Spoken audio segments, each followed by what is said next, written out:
Hello friends, आप सब कैसे हो? आई होप आप अच्छे होगे। आज हम आपके लिए लेके आए हैं economic and agriculture UPSC mains GS paper third के पेपर के बारे में बात करेंगे।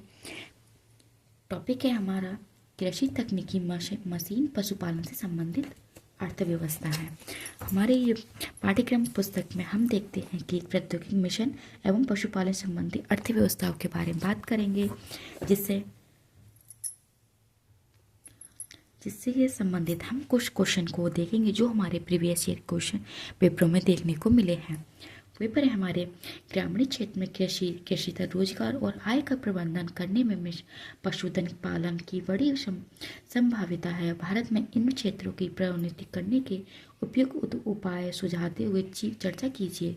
2015 में आया क्वेश्चन, भारत में बेहतर पोषण व स्वास्थ्य सुनिश्चित करने के लिए खाद्य उद्योग में गुलाबी क्रांति प्रोन्नति हेतु उपयोग सदन करने की आवश्यकता है। इस कथन पर आलोचनात्मक प्रकाश डालिए। ये हमारा 2013 में आया क्वेश्चन है। फ्रेंड्स, हम आपके लिए आपको अपने मेंस आंसर राइटिंग में आपको कैसे करना है मैं उसके बारे में बताती हूँ। जैसे कि पहले आपको 2 से 3 लाइन का इंट्रो लिखना है, फिर हमें उसके बारे में अच्छे पॉइंट जो हमारे मेन, जैसे कि कुछ हमारे इसमें मांगता है कृषि रोजगार और आय का प्रबंधन, तो हम बीच में प्रबंधन के बारे में बात करेंगे और थर्ड में कंक्लूजन इंट्रोडक्शन एवं इन सब चीज़ों के बारे में आपको बताना बहुत ज़रूरी है। हम बात करते हैं प्रौद्योगिक मिशन। कृषि व सहायक क्षेत्रों में सतत व समावेशी विकसित हेतु भारत सरकार द्वारा समय समय पर तकनीकी मिशन लॉन्च किए जाते हैं, जिनका एक तरफ उद्देश्य कृषि व सहायक क्षेत्रों में उत्पादन वृद्धि व किसान की आय में वृद्धि करना है। मतलब जो भारत सरकार होती है वो समय समय पर नए मिशन को लॉन्च करती है, जिसके द्वारा कृषि और सहायक क्षेत्रों में वृद्धि देखने को मिलती है, आय में वृद्धि देखने को मिलती है। और वहीं दूसरी तरफ खाद्य उत्पादन में आत्मनिर्भरता, खाद्य मृदास्फीति नियंत्रण, खाद्य प्रसंस्करण उद्योग की बढ़ावा और खाद्य उत्पादक में निर्यात करना है। ये हमारे प्रौद्योगिक मिशन है। अब हम बात करते हैं कृषि प्रौद्योगिक मिशन की क्षमता, विकसित आधारभूत ढांचे, निवेश, R&D, नवाचार, सब्सिडी, आधुनिक मशीनीकरण, तकनीकी सहायता, सप्लाई चेन, ICT, ETC शामिल होते हैं, जिससे हमारी कृषि प्रौद्योगिकी मिशन की क्षमता विकसित होती है। अब हम बात करते हैं भारत में विभिन्न प्रकार की प्रौद्योगिक मिशन कृषि से संबंधित हैं। पहला है हमारा तिलहन, दलहन व मक्का पर प्रौद्योगिक मिशन। कौन कौन से मिशन हैं हम उनके बारे में देखते हैं। जैसे शुरू 1986 में तिलहन दलहन आत्मनिर्भरता, आयात कम हुआ और CAD भी कम। दालें व तिलहन की क्षमता की कीमतों का नियंत्रण, और भारत प्रतिदिन 15 मिलियन टन खाद्य आयात करता है और घरेलू उत्पादों में 8 मिलियन टन यूज होता है। मतलब जो हमारे घरेलू में खाने के लिए उपयोग होता है वो 8 मिलियन टन होता है। और हम बात करते हैं भारत विश्व में दालों का सबसे बड़ा उत्पादक व उपभोक्ता वाला देश है। मतलब यहाँ पर उगाई भी ज़्यादा जाती है और यहाँ पर खाई भी ज़्यादा जाती है। जैसे भारत 1 लाख करोड़ रुपए खर्च किया जाता है दालों पर। उत्पादन 25 मिलियन टन, मांग 30 मिलियन टन, आयात 5.6 मिलियन टन। मतलब प्रति वर्ष औसत है हमारा इतना। अब नेक्स्ट हम बात करेंगे एकीकृत बागवानी विकास मिशन 2013 के। जो हमारे 2013 के एकीकृत मिशन है विकसित हुए उनके बारे में बात करते हैं। बागवानी क्षेत्र का समग्र विकास, गुणवत्तापूर्ण बीज रोपण, सामग्री, आधारभूत ढांचे विकसित। 6 उप मिशन कौन कौन से हैं उनके बारे में बात करेंगे। राष्ट्रीय बागवानी मिशन, पूर्वोत्तर व हिमालय क्षेत्र बागवानी मिशन, राष्ट्रीय बांस मिशन, राष्ट्रीय बागवानी बोर्ड की योजनाएं, नारियल विकास बोर्ड की योजनाएं एवं केंद्रीय बागवानी संस्थाएं नागालैंड की योजना। ये हमारे कुछ 6 उप मिशन थे जिसके द्वारा हमें एकीकृत बागवानी विकसित मिशन देखने को मिले हैं।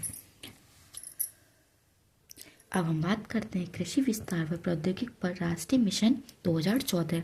कौन कौन से जो कृषि और कृषि विस्तार और प्रौद्योगिकी से मिशन 2014 में किए हैं उनके बारे में बात करते हैं। कृषि विस्तार पर उप मिशन, पहला है जन जागरूकता, प्रौद्योगिकी का उपयोग। दूसरा बीज व रोपण सामग्री, गुणवत्तापूर्ण बीज का विकास। कृषि मशीनीकरण, कस्टम हायरिंग, मशीनों पर सब्सिडी। चौथा है हमारा पादप संरक्षण, एकीकृत फीड प्रबंधन एवं वैज्ञानिक व पर्यावरण अनुकूल तकनीकी। ये हमारे कुछ कृषि विस्तार व प्रौद्योगिकी पर राष्ट्रीय मिशन हैं जो 2014 में लॉन्च किए गए थे। अब हम बात करते हैं राष्ट्रीय केसर मिशन 2010 के। जम्मू कश्मीर को केसर हब बनाना है। केसर उत्पादन व गुणवत्तापूर्ण में वृद्धि, आर&डी क्षमता में विकास। केसर जलवायु परिवर्तन की सरकार, देश के अन्यों में भी केसर उत्पादन जैसे कि नेपाल आदि में देखने को मिलता है केसर उत्पादक। अब हम बात करते हैं राष्ट्रीय सतत कृषि मिशन 2014 से 15 के। जलवायु परिवर्तन पर राष्ट्रीय कार्य योजनाओं के 8 मिशनों में से एक है। जलवायु परिवर्तन अनुकूल कृषि को बढ़ावा देता है। एकीकृत कृषि प्रणाली। चौथा है हमारा मृदा व नमी संरक्षण, शुष्क व कृषि बढ़ावा, वर्षा संचित क्षेत्र विकास। ये हमारे कुछ राष्ट्रीय सतत कृषि मिशन हैं जो 2014 से 2015 में आए हुए हैं।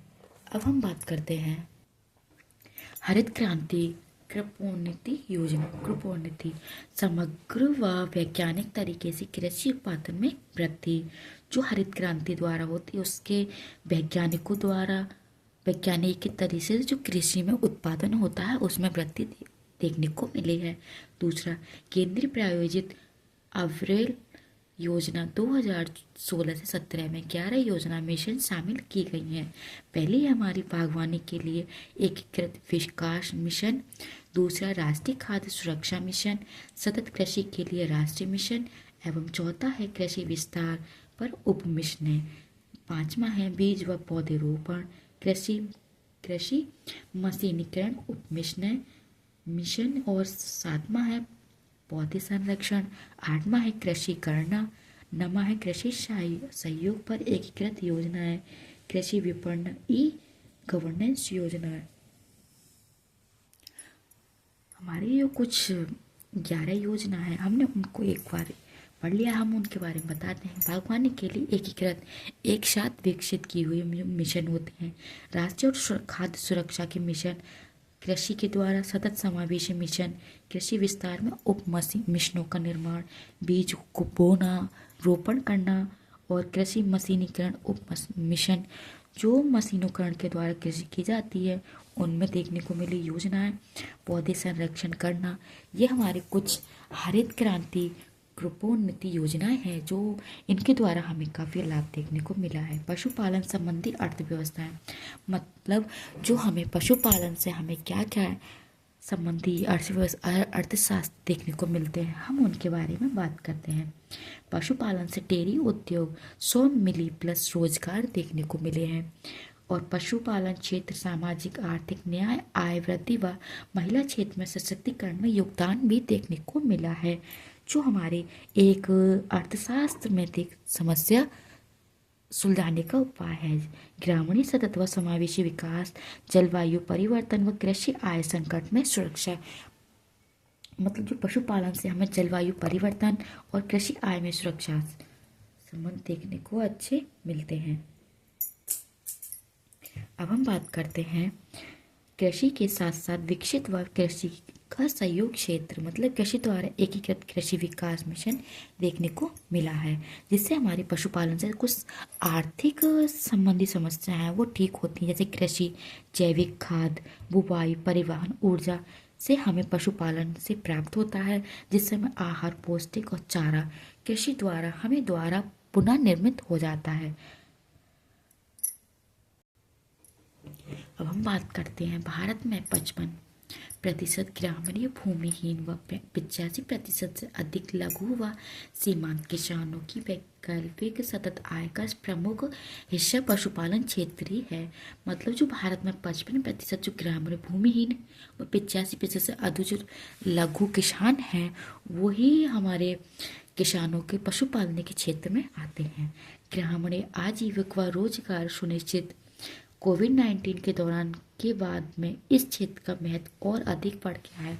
मतलब जो कोविड-19 बीमारी हुई थी उसमें हमारी जो पशुपालन है वो अधिक देखने को मिला है। गरीब व वंचित ग्रामीण परिवारों की आय का मुख्य स्रोत होता है।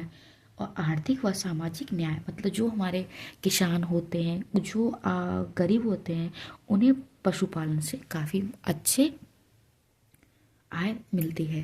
महिला सशक्तिकरण ग्रामीण महिलाओं का मुख्य रोजगार होता है और गरीब के लिए पशुधन नकदी आय के जरिए होता है। खाद्य सुरक्षा, पोषण, संयुक्त आहार, दूध, अंडा, मांस आदि हमें उपयोग किया जाता है।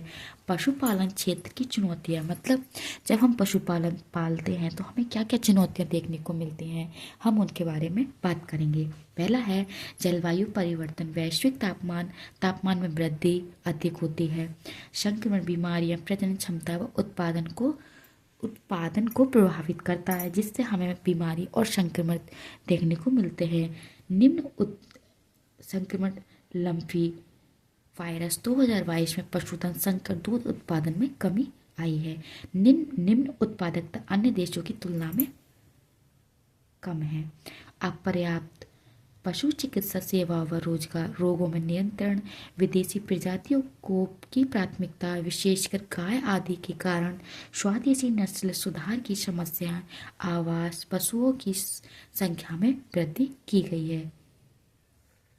स्वदेशी नस्ल जलवायु अनुकूलन, परंतु इन पर ध्यान नहीं है। आधारभूत ढांचे समस्या, सड़कों पर परिवहन प्रशीतन अधिक देखने को मिलते हैं। वन व चारागाह भूमि की नुकसान, मतलब जो वन व चारागाह होते हैं उन्हें भूमि की नुकसान देखने को मिलता है, क्योंकि वहाँ पे अधिक से अधिक भैंस पाल अधिक देखने को होते हैं तो उन्हें भूमि को नुकसान भी मिलता है। पशुपालन विविधताओं का अभाव, जैसे मत्स्य पालन, मुर्गी पालन etc में होता है। RD नवाचार व निवेश संकट, पशुपालन में वैज्ञानिक दृष्टिकोण का अभाव, ये कुछ हमारी चुनौतियां हैं जो पशुपालन के क्षेत्र में हमें चुनौतियों को देखना पड़ता है, इनका सामना करना पड़ता है, और तभी हम इन भैंस और अधिक पौध को पाल सकते हैं। अब हम बात करते हैं सुधार व समाधान। पशुपालन की चुनौतियाँ देख ली, अब हम देखते हैं सुधार व समाधान, क्या क्या सुधार सकते हैं और समाधान भी कर सकते हैं। स्वदेशी नस्ल सुधार पर ध्यान, मतलब कृत्रिम गर्भधान होता है, उस पे हम राष्ट्रव्यापी कृत्रिम कार्यक्रम 100% केंद्र सहायता ले सकते हैं, जो कृत्रिम गर्भधान होता है। स्वदेशी नस्ल मतलब जलवायु परिवर्तन अनुकूल, जो स्वदेशी के द्वारा जलवायु परिवर्तन अनुकूल में सुधार ला सकते हैं और कृत्रिम गर्भधान भी करा सकते हैं। पशु बीमारियों के प्रति विशेष ध्यान, जैसे खुरपका व मुंह पकाव तथा वुसेलिस हेतु राष्ट्रीय पशु रोग नियंत्रण कार्यक्रम, मतलब वुसेलिस हेतु जो राष्ट्रीय रोग होता है उनको नियंत्रण कार्यक्रम चला सकते हैं। साधारण चिकित्सा सेवा व बीमा सुविधा संस्था, ऋण, टीकाकरण अभियान जैसे कुछ दवाएं सेवा उपलब्ध करा सकते हैं। RD नवाचार, निवेश क्षमता विकास, आधारभूत ढांचे, प्रशिक्षण, परिवहन, सप्लाई चेन में सुधार किया जा सकता है। अब हम बात करते हैं पशु चारा व पौष्टिक आहार चारा विस्तार अधिक मिलता रहे तो इनकी सेहत अच्छी बनी रहती है। पौष्टिक आहार और अच्छे खाना पीना हो, इनका जो विषानी होती है। पशुपालन क्षेत्र देश की GDP में 1% योगदान, परंतु GDP का खर्च मात्र 0.18% है। इसे बढ़ाने की आवश्यकता है। पशुपालन विविधता पर विशेष ध्यान, क्षेत्र विशेष पशुपालन रणनीति, राष्ट्रीय पशुधन मिशन, पशुधन क्षेत्र साधारण विकास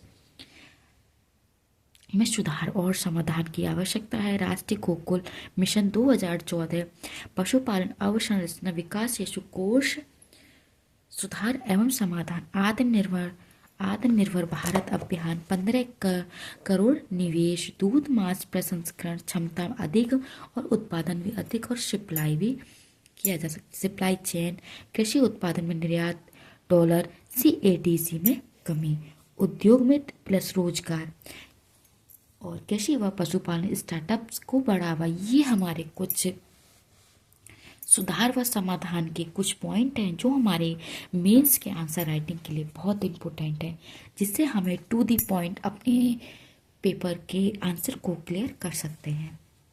अब हम बात करते हैं गुलाबी क्रांति संभावना व चुनौतियाँ, मतलब हमारी गुलाबी क्रांति से क्या क्या संभावनाएं होती हैं और चुनौतियाँ देखने को मिलती हैं, हम उनके बारे में बात करेंगे। पहले है गुलाबी क्रांति, मतलब पिंक रिवॉल्यूशन। पिंक क्रांति मांस व प्रोटीन प्रसंस्करण क्षेत्र में प्रयुक्त हुई है। तकनीकी क्रांति को दर्शाती है। पशु मांस,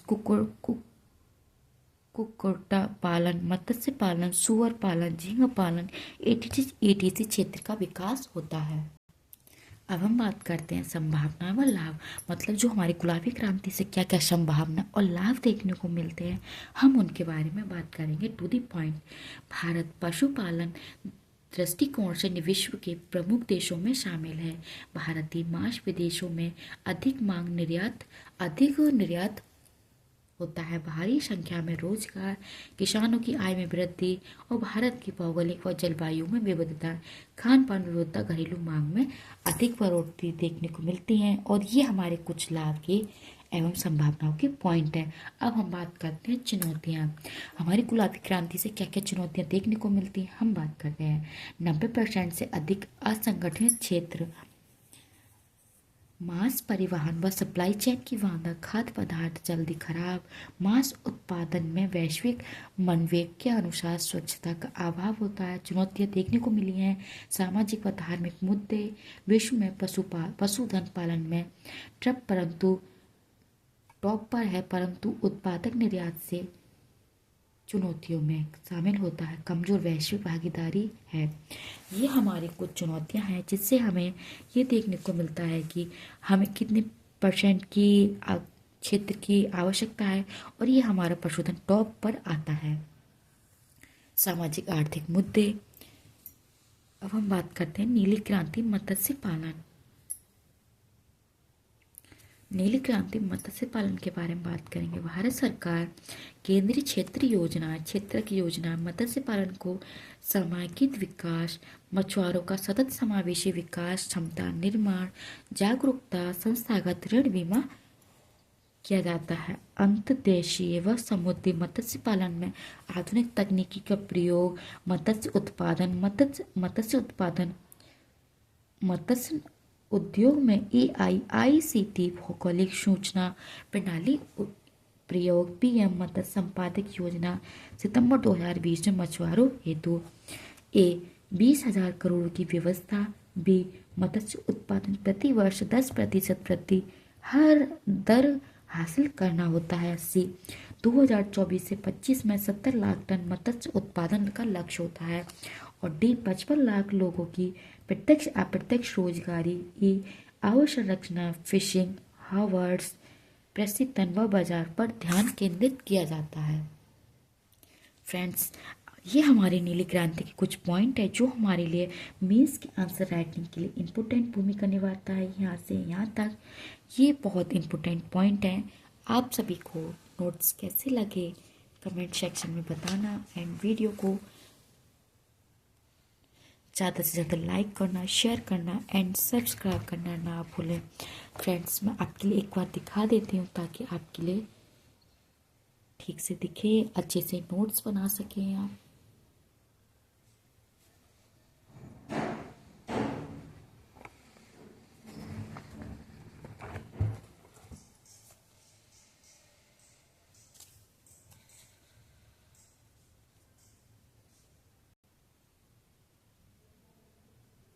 आप अच्छे से अपने नोट्स बनाना, अच्छे से अपनी तैयारी रखना, जिससे आपके लिए आंसर राइटिंग के लिए बेस्ट पॉइंट हो, जिससे आपका आंसर अच्छा हो, जिससे आप अच्छे से रिवीजन कर सकें। फ्रेंड्स, आप सभी को नोट्स कैसे लगे कमेंट सेक्शन में ज़रूर बताना और आपके लिए कितने हेल्पफुल होते हैं मुझे कमेंट सेक्शन में ज़रूर बताना। और वीडियो को ज़्यादा से ज़्यादा लाइक करना एंड शेयर करना, सब्सक्राइब करना ना भूलें। And thank you, all the best.